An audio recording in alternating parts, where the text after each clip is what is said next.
Jean-Pierre Mercier, quelles sont les revendications, vos revendications, vous qui avez manifesté? On le disait là avant que vous arriviez. Les revendications, elles ne sont pas très très claires. Elles vont un peu dans tous les sens. Quelle est la revendication principale dans cette manifestation, cette grande manifestation aujourd'hui? C'est plus à nous de payer. C'est plus à nous les travailleurs, ceux qui sont au chômage, les retraités de payer. C'est bon. On a assez payé. Ça fait des décennies qu'on paye. Et le trou du budget, cette dette monumentale, c'est pas nous qui l'avons créée. Nous, on travaille. Ou alors on cherche du travail, ou alors on a travaillé toute notre vie. Et donc, s'il y avait une revendication pour résumer toutes ces manifestations, oui, on en a marre de payer, et c'est plus à nous de payer, c'est aux riches de payer. C'est aux milliardaires de payer. C'est à la famille Hermès qui a 164 milliards de patrimoine. C'est à ces 500 familles plus riches de France qui, il y a 25 ans, dans le classement de Challenge, le premier, c'était la famille Muniez, était à 4 milliards. Aujourd'hui, c'est la famille Hermès qui est à 164 milliards. Eux, ils ont fait exploser leur fortune. Elle n'a pas explosé comme ça c'est nous qui l'avons fait exploser. Et après, on nous demande à nous de payer par tous les bouts. Bah non, stop. Sauf que vous avez vu que justement cette question de la justice fiscale, elle est au cœur des négociations à Matignon en ce moment. C'est justement le but de ces négociations. Vous espérez qu'en manifestant, ça mette encore un peu plus la pression pour qu'il agisse dans ce sens-là? Ça a mis la pression en tous les cas, c'est sûr. De toute façon, c'est pas. Vous savez, à partir du 10 septembre, lors de cette première manifestation, plus celle-là, et j'espère qu'il y en aura bien d'autres. Oui, bien sûr qu'il va falloir mettre la pression sur le gouvernement, mais pas que sur le gouvernement. Il va falloir mettre la pression aussi sur ce patronat qui veut tout. Vous savez, je travaille dans un empire industriel automobile qui s'appelle Stellantis. Et qui s'est marié avec Chad Chrysler, qui est quand même bien animé, qui a pas un avenir très très souriant quand même. Hein. Voilà, et qui l'année dernière a fait 18 milliards de bénéfices et qui projette de fermer l'usine de Douvrin dans le Pas-de-Calais. Il y a des centaines de salariés qui vont être licenciés. L'usine où je travaille à Poissy, c'est 2000 salariés plus tous les sous-traitants. Il y a un projet de fermeture sur la table et c'est contre ça qu'on manifeste aussi. C'est à la fois contre le gouvernement, mais contre la politique de nos patrons, qui n'ont de cesse de se goinfrer d'argent public, les assistés de la République, les vrais assistés de la République, et derrière qui continuent à licencier, à fermer les usines. Il y a un moment donné, il faut pas s'étonner que ça déborde et que ça craque. Et il faut que ça craque intelligemment, pas en brûlant des poubelles, pas en cassant une vitrine d'un magasin, mais dans un mouvement de grève profond, déterminé, massif, dans l'ensemble des entreprises en France. Oui, mais là quand même, si je peux me permettre, vous mélangez un peu de choses, parce que les problèmes de l'industrie automobile que vous connaissez mieux que tout le monde, Jean-Pierre Mercier, c'est qu'il y a un problème de désindustrialisation de la France. Pourquoi il y a une désindustrialisation de la France? Parce que c'est très difficile de produire en France, parce que le coût du travail est trop élevé. Vous voyez toute la mécanique qui est derrière, tout le raisonnement qui est derrière. Je la vois très bien, la mécanique. Oui, voilà, c'est pour ça que je vais peut-être pas le refaire là. Mais donc, c'est quand même ce problème. Lorsqu'on voit qu'en France, l'industrie ne pèse plus que moins de 10% du PIB. Vous voyez, avant, on était 13, 14, même 17, 18. Aujourd'hui, c'est devenu, c'est un chiffre, vous voyez, c'est 9%. Mais à qui la faute? C'est pas aux riches, mais c'est sûr que c'est pas. Nous, on fabrique les voitures. Mais c'est pas non plus. Ce qu'on peut. C'est pas la faute au Hermès ou à Bernard Arnault. Vous voyez, c'est un autre problème. Ah non, on est en plein dans le problème. Non. C'est que on a. Est-ce que c'est pas plus le choix des politiques? À un moment, effectivement, on se sont dit, l'industrie en France, ça ne marche plus, on va investir dans les services. Le coût du travail est trop élevé, les impôts sont trop élevés. Mais c'est plus ça quand même. Moi, je m'élève. Ça va peut-être vous surprendre. Je m'élève contre le fait de charger les politiques. Non, les Donc politiques. Vous soutenez Sébastien Lecornu? Pas du tout. Ça, c'est bien tenté, Guillaume Darey. Vos provocations. J'ai essayé. Ça marche certains politiques seulement, pas tous.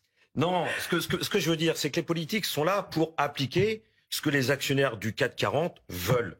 Et ils se sont toujours débrouillés, ces actionnaires, ces grands capitalistes, pour faire le sale boulot aux politiciens. Et ils se succèdent. Et ça marche plus. On est dans une crise politique. Mais vous pensez les écuries politiques n'arrivent plus à satisfaire. Si je peux, une chose que vous oubliez, Monsieur Mercier. Non, mais attendez.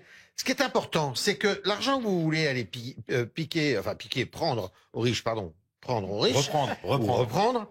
c'est souvent de l'argent qui est aussi une valorisation Les actifs. financière de leurs actifs professionnels. C'est pas du cash. Hein. Et donc, si vous leur retirez ça, Et eh ben, je peux vous l'immobilier. dire, il n'y a plus d'innovation, il n'y a plus d'emploi et il n'y a plus de croissance du tout. Entendu. On est dans une situation que vous pouvez pas nier, où la population générale, il y a eu un appauvrissement énorme. On est de moins en moins riche, on y arrive de moins en moins, et on a un pôle de la société, une explosion de la richesse. Ça, vous pouvez pas le nier. C'est pas politique. Non, mais c'est un indéniable. fait. Parce que le travail coûte cher. C'est un fait. Non. Alors, ils se sont enrichis en parce France. que mais non, ils ont explosé leur fortune. Et, excusez-moi, mais il y a eu un rapport sénatorial et vos confrères du Nouvel Obs, je sais pas si vous les aimez, mais ont étudié les lignes budgétaires, en veux-tu, en voilà. Ils sont arrivés à un chiffre de 270 milliards annuels d'euros. Excusez-moi, Oui. j'ai du mal. Je sais quand je dis ce chiffre, ça fait crisper tout le monde. Ah non, C'est le plus gros budget de la France. C'est les aides publiques sous toutes ses formes, captées essentiellement par les grandes entreprises. C'est même pas les petits patrons qui en bénéficient. Ils se goinfrent littéralement. Donc oui, s'il y a quelque chose à prendre, s'il y a chez quelqu'un à prendre, c'est chez eux. Et là, il y a des ajustements. Jean-Pierre Mercier. Des ajustements, 270 Non, mais milliards. attendez, Oh. vous voyez bien, 270 milliards. 15 jours avant, le Sénat, c'était 211 milliards. Vous avez avant un autre rapport qui disait 150 milliards. Vous avez la Cour des comptes aussi. Vous avez au niveau européen, on vous dit même que c'est que 80 milliards. Donc vous voyez bien que ces chiffres, ils sont quand même un peu fantaisistes. Donc, Non, ils sont pas ils sont en tous les cas. Mais Vous pouvez pas là remettre vous en avez cause le raison. travail de vos confrères. C'est pas possible. Je sais pas, parce que le 270, je sais pas d'où il sort. Intéressez-vous. Ah non, mais Lisez- vous inquiétez, lisez leurs et j'ai livres. lu. Je dis juste, de ce point de vue-là, il y a quand même, on voit bien que dans les aides aux entreprises, il y a de tout. Et là où vous avez raison, Oui, et sans c'est qu'elle a contrôle. tellement, Sans contrôle. voilà, c'est qu'elle a tellement que même Bercy n'arrive pas à savoir exactement le montant des aides aux Et il y a entreprises. des abus, c'est sûr. Alors, C'est open bar. Là, vous avez raison, il y a un côté un peu. Et donc, bar. c'est votre Ça, c'est revendication. Juste, on sait que les syndicats se réunissent demain pour décider de la suite du mouvement. On a l'impression qu'il y a des hésitations.